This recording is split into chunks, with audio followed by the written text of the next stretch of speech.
নির্বাচনী হলফনামার পাতায় উঠে এলো চমকপ্রদ তথ্য। রাজনীতির প্রচলিত আয় সম্পদের হিসাব উল্টে দিয়ে বার্ষিক আয়ের দিক থেকে দেশের বড় বড় রাজনৈতিক নেতাদের ছাড়িয়ে গেছেন গণ অধিকার পরিষদের সভাপতি ও ডাকসুর সাবেক ভিপি নুরুল হক নূর। রাজনীতির মঞ্চে যাকে এতদিন আন্দোলনের মুখ হিসেবেই দেখা গেছে, সেই নূর এবার অর্থনৈতিক সক্ষমতার দৌড়েও নিজেকে তুলে ধরেছেন আলোচনার শীর্ষে। ব্যবসা থেকে শুরু করে সম্পদের বিবরণ সব মিলিয়ে নির্বাচনের মাঠে নামার আগে তার হলফনামা ঘিরে তৈরি হয়েছে নতুন রাজনৈতিক কৌতূহল ও বিতর্ক।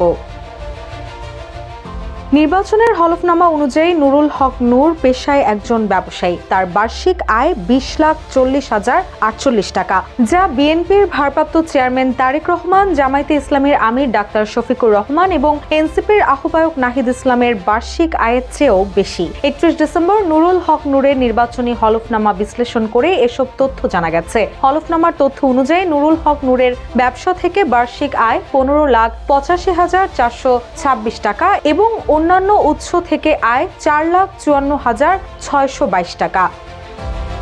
অন্যদিকে তারেক রহমানের বার্ষিক আয় 6,76,353 টাকা, ডাক্তার শফিকুর রহমানের বার্ষিক আয় 3,60,000 টাকা এবং এনসিপির আহ্বায়ক নাহিদ ইসলামের বার্ষিক আয় 16 লাখ টাকা। বার্ষিক আয়ের দৌড়ে নূর সবার উপরে থাকলেও মোট সম্পদের হিসাবে এগিয়ে রয়েছেন তারেক রহমান, যা 1,96,00,000 টাকা এবং ডাক্তার শফিকুর রহমান 1,02,73,640 টাকা। নূরের মোট সম্পদের পরিমাণ উল্লেখ করা হয়েছে 90,43,841 টাকা।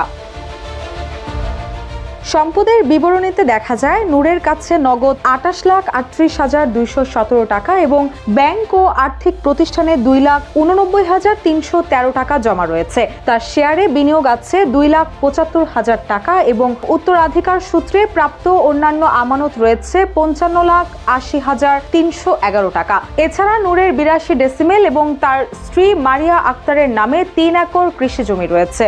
দায় হিসেবে নূরের 3,88,160 টাকা দেনা থাকলেও কোনো ব্যাংক ঋণ নেই। নূরের স্ত্রী মারিয়া আক্তার পেশায় একজন শিক্ষিকা, যার বার্ষিক আয় 1,91,880 টাকা এবং মোট সম্পদ 12,66,818 টাকা।